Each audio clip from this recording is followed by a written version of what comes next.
يلا حبايبي اتفضلوا بقى معانا رز بلبن بخيره. رز بلبن بخيره من غير نشا ولا اي حاجة، باللبن كامل الدسم، لبن جاموسي كامل الدسم بالقشطة بتاعته.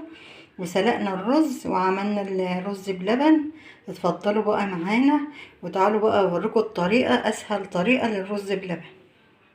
يلا حبايبي الرز استوى معانا اهو، شوفوا بقى ناعم ازاي. لازم يكون طري خالص ومستوي خالص كده علشان الرز بلبن يتماسك من غير نشا ولا اي حاجه، لازم يبقى كده حبايبي. ومعانا هنا اضافه نحط السكر زي ما انتوا عايزين كده، حوالي 4 معالق سكر، زي ما انتوا عايزين السكر زي ما انتوا عايزين. 4 معالق سكر وندوبهم برضو كده، نقلب كده لغايه لما السكر يدوب معانا ويتشرب مع اللبن كده، وكده الرز بلبن كده حبايبي يتماسك كده وينعم معانا وكده يبقى استوى. هصبه بقى وارجع لكم.